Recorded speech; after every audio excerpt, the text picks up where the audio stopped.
Today we're going to be talking about linear inequalities. So when you see the word linear inequalities, the root word of linear is the word line, and the root word of inequalities is unequal.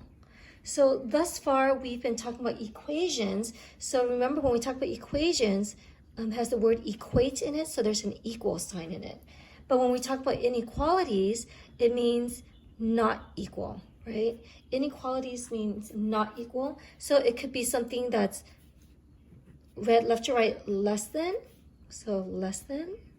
Could be something written as greater than. And you could also have less than or equal to and greater than or equal to, right? So these are the four types of inequalities.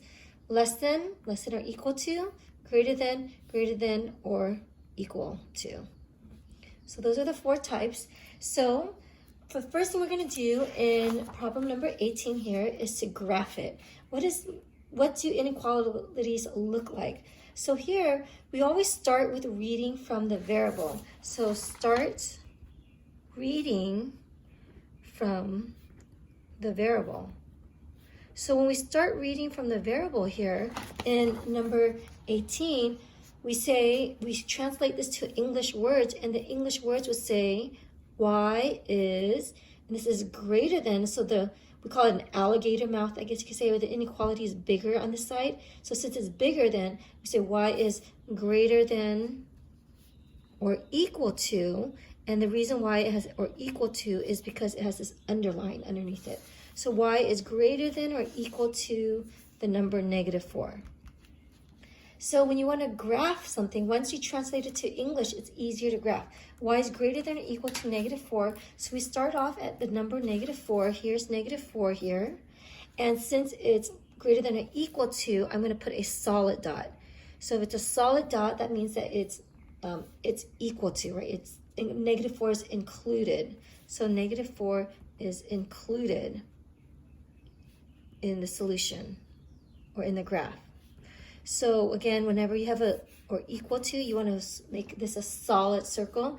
And if it's greater than, that means numbers that are greater than -4 are all the numbers that are represented to the right. So I draw an arrow to the right to represent that y is greater than or equal to -4. All these numbers to the right of -4 is a graph of this.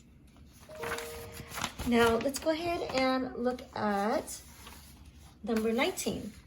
So number 19 here says to write an inequality. So now we have a graph, and now we need to write it. So in this graph, I noticed that there's something with -3. It starts off at -3, and it's everything to the right of it. So here it says use x for your variable. So the directions are really important. Use x for your variable. So all of this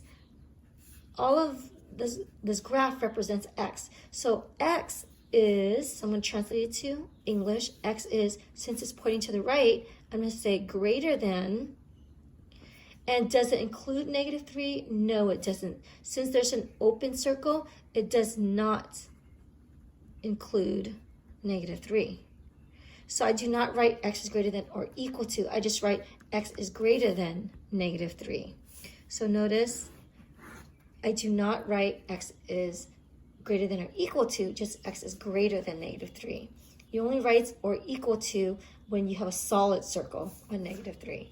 So translate this into what we call set notation or inequality.